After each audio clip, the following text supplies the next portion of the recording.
आज मैं 9th class के स्टूडेंट्स के लिए 7th चैप्टर बायोलॉजी का रेस्पिरेशन इन प्लांट्स लेकर आई हूँ। इस चैप्टर में हम 2 kinds of respiration, aerobic and anaerobic, साथ में उससे रिलेटेड इंटरेस्टिंग एक्सपेरिमेंट्स की स्टडी करेंगे। जैसे कि हम सभी जानते हैं, लिविंग सेल्स चाहे वो प्लांट की हो चाहे एनिमल्स की हो, सबको काम करने के लिए एनर्जी की जरूरत होती है। अगर हम प्लांट्स की बात करते हैं तो अमीनो एसिड्स को ज्वाइन करके प्रोटीन बनाने के लिए या ग्लूकोज से स्टार्च बनाने के लिए और सॉइल से मिनरल को एब्जॉर्ब करने के लिए भी प्लांट्स को एनर्जी की जरूरत होती है। यहाँ पर एक और इम्पोर्टेंट फंक्शन दिया हुआ है कि सेल वॉल किसी भी प्लांट की सेल को टर्जिड रखने में हेल्प करती है, तो उसकी स्ट्रक्चर को भी मेंटेन करने के लिए प्लांट्स को एनर्जी की जरूरत होती है। अब ये एनर्जी प्लांट को कहाँ से मिलती है? ये एनर्जी प्लांट को ग्लूकोज के ब्रेकडाउन से अवेलेबल होती है। जैसे कि आप देख रहे हैं कि हम जब बात करते हैं रेस्पिरेशन की, इस प्रोसेस में केमिकली ग्लूकोज का ब्रेकडाउन होता है। जैसे कि आप यहाँ रिएक्शन में देख रहे हैं C6H12O6, ये ग्लूकोज का फॉर्मूला है। ग्लूकोज और ऑक्सीजन के प्रेजेंस में carbon dioxide, water and energy release होती है। अब इस पूरे प्रोसेस को, इस कन्वर्जन को हम 3 पार्ट्स में आगे 3 तरीके से बांट सकते हैं। जैसे कि सबसे फर्स्ट 3 इंपॉर्टेंट पॉइंट हैं जिन्हें हम अब डिस्कस करेंगे। सबसे पहले ग्लूकोज का ब्रेकडाउन कार्बन डाइऑक्साइड और वाटर में। ये पूरा की पूरा प्रोसेस एक स्टेप में पॉसिबल नहीं है। इसके लिए हमें नंबर ऑफ केमिकल स्टेप्स की जरूरत होती है और इसमें 2 पार्ट्स में हम इनको स्टडी कर सकते हैं, glycolysis and Krebs cycle. Glycolysis में पहले ग्लूकोज पायरुवेट में कन्वर्ट होता है और क्रेब्स साइकिल में पायरुवेट कार्बन डाइऑक्साइड, वाटर और एटीपी एनर्जी के फॉर्म में डिवाइड हो जाता है। साथ में यहाँ पर यह भी ध्यान रखने की जरूरत है कि ग्लाइकोलिसिस साइटोप्लाज्म में होता है और क्रेब्स साइकिल माइटोकॉन्ड्रिया में होता है।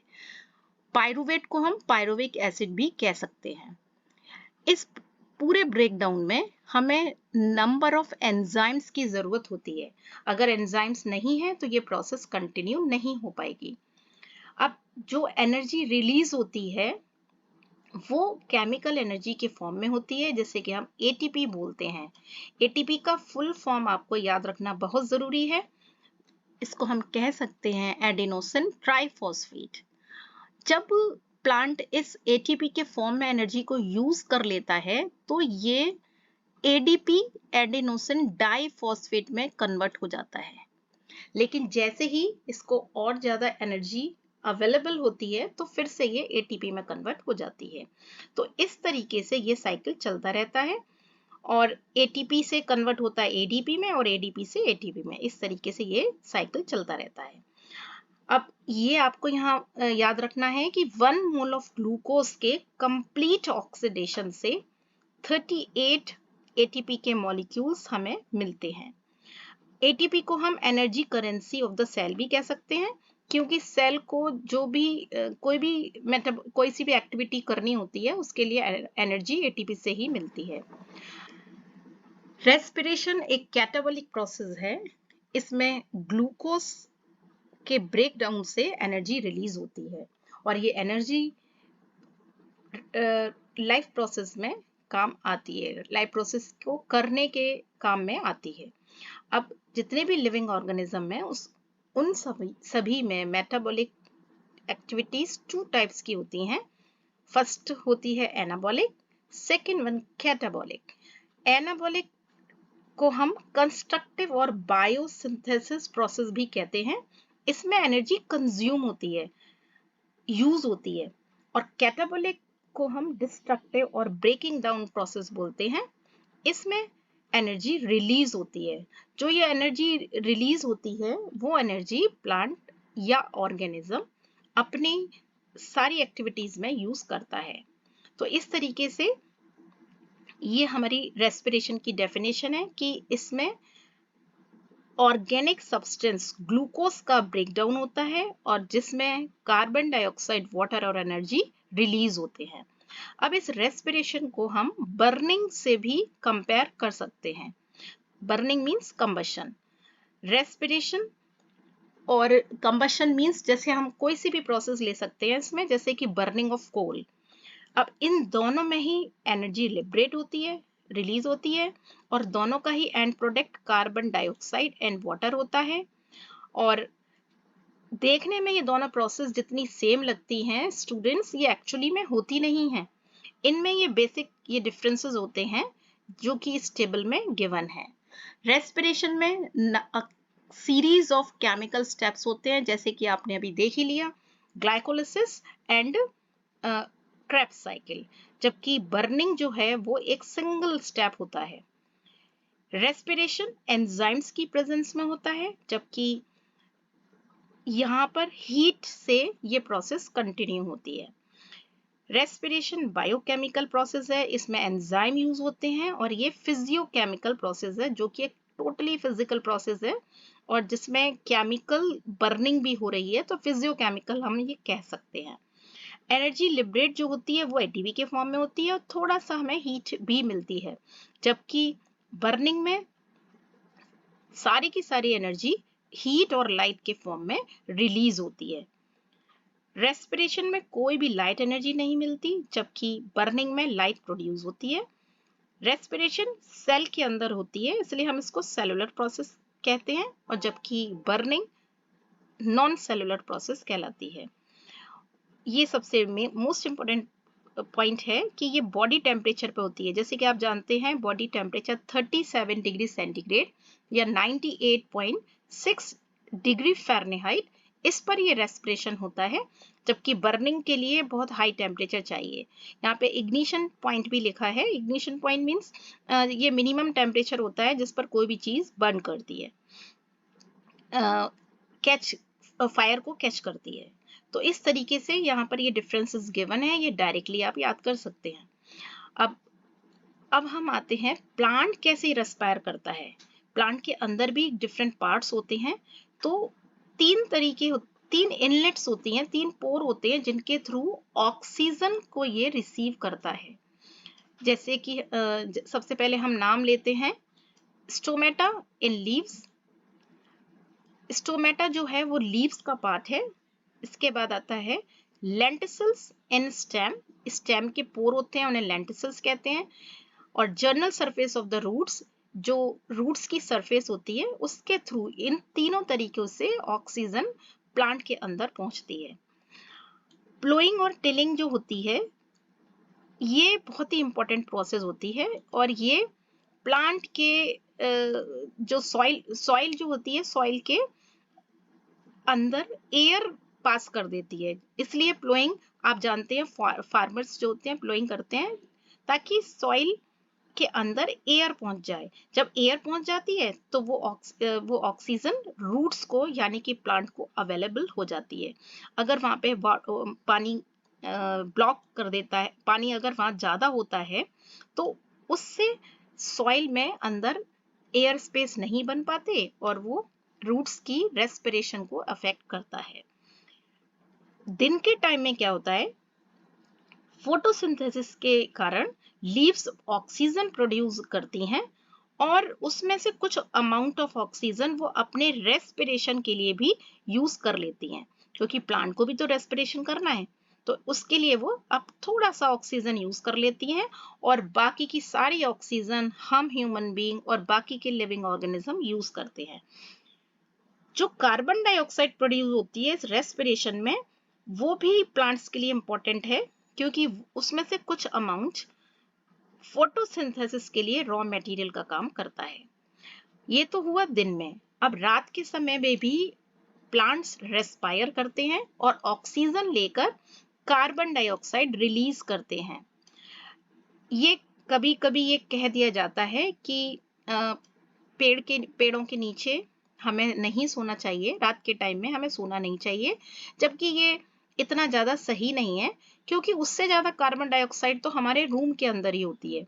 तो ये बिल्कुल ठीक नहीं है कि प्लांट के नीचे या ट्री के नीचे नहीं सोना चाहिए रात में।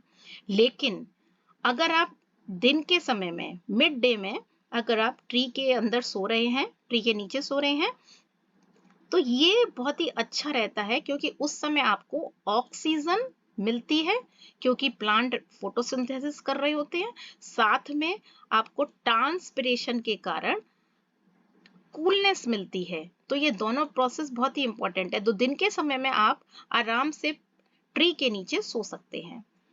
अब इसके बाद टाइप्स आते हैं रेस्पिरेशन के, एरोबिक रेस्पिरेशन और एनएरोबिक रेस्पिरेशन।